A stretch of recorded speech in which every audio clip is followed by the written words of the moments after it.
got the blinkers on. Looks like it's ready to go today. Crowd rolling in, and the clouds are rolling over Flemington, so they are predicting a little rain later in the day, but still a very good crowd looking at behind our studio here at Flemington as they move in.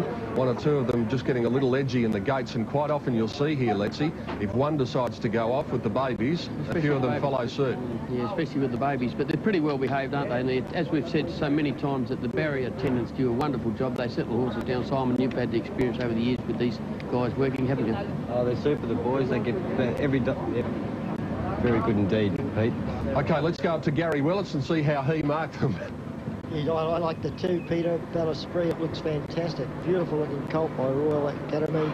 Draw on 8, I think Wayne Trelaw will just get on that outside rail and say goodbye, boys.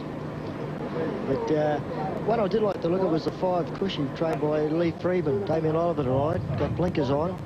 I saw it work at before the Cox Plate with Breakfast with the Stars, and it did work very well. With the blinkers on, it might liven it up a little bit. Barrenjoey Sunrise goes in. Esprit coming up to barrier 8. It's a powerhouse looking horse. He's not overly big. Jeez, yeah, strong. Real sprinter. They tell me the property where he's trained is just magnificent, Dan. That's where Ethereal is staying at. There's a good shot of him. He's a lovely looking horse. It's a bit difficult to get into the gates today. I didn't notice it at the Valley, but they might well win out this time. Yeah, part owned by Kevin Sheedy. $1.60 on Super Tap, Esprit. They're set to go. Flemington, Bloodstock, Maribyrnong Plate.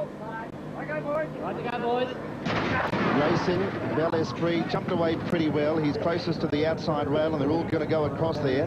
But it's Esprit, and going out pretty quickly is Royal Hero, the first starter. And also up there with them is Wyndham Glory. Nasuno just behind them. Barrenjoey Sunrise is up to about 5th, and then Emma Teller just ridden along a little bit. And Cuzzy is allowed to drift back to last, and Riona sliding forward goes up to about 4th. 600 metres to travel. Esprit on the inside of Royal Heroes in the middle, and Wyndham Glory.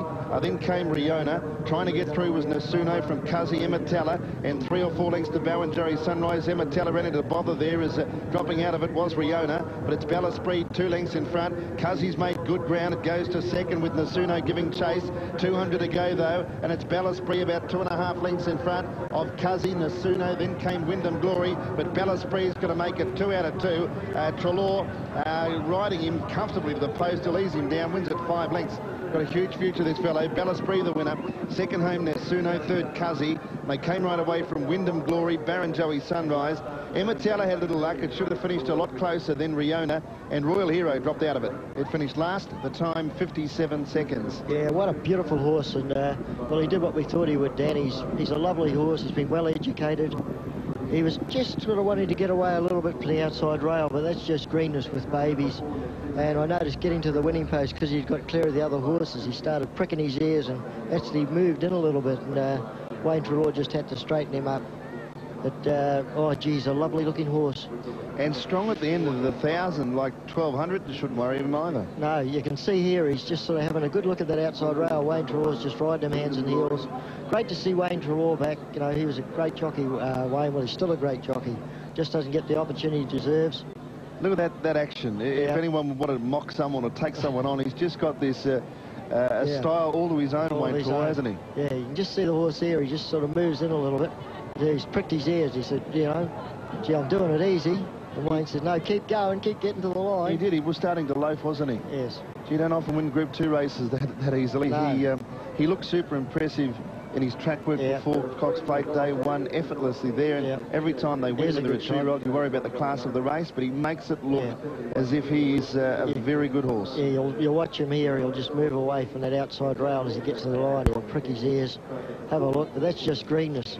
It's often very hard, Dan, when you're riding to get a horse to come right up. Here he goes. He's sort of just ducking in now. Whoops, come on, keep going, Wayne says.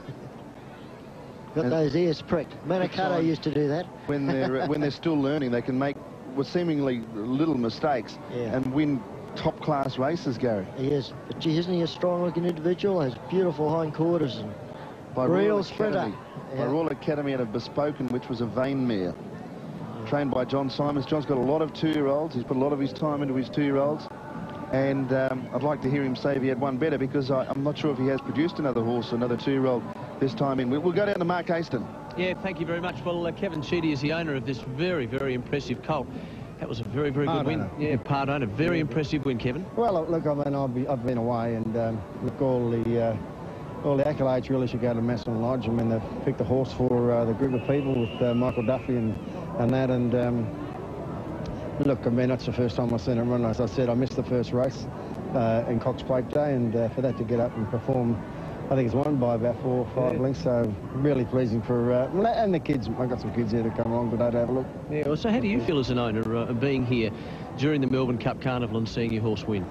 Well, it's really pleasing. I mean, I've always liked the races. My grandmother and grandfather used to bring us when we were little kids out the back here and down to Caulfield and Moonee Valley, so they're always been into racing, and but I've been into footy, and I love my football, but it's great to have an interest with a lot of Bomber fans, and I think John Simons went to school with Leon Baker and is a good friend of Bluey Shelton, so it's a pretty good Essendon connection, and Brian Donny was chairman selectors on the board at Essendon, so it's a bit of an Essendon type horse. Well done, Kevin. Congratulations. No worries at all. Thanks a lot. Kevin Sheedy there. Pete, he loves his footy and he loves his racing. He does love his racing, and this fellow, well, he is just full of himself, Esprit. You could see that he was trying to whip around and maybe get rid of Smokey Treloar, and Smokey's got the seatbelt on and he's hanging on for grim death. He might know he's good already, Pete. Yeah, I think he does. What, if he gets away, Pete, there'll be plenty want to catch him. Got a box for him, I reckon, yeah. I'll walk home with him back to Adelaide. Smokey Treloar just showing Esprit who's boss, but how impressive was he, defeating Nasuno and Cuzzy after the Clemenger VBDO Maribyrnong Plate. Back with the dividends and the weight signal after this.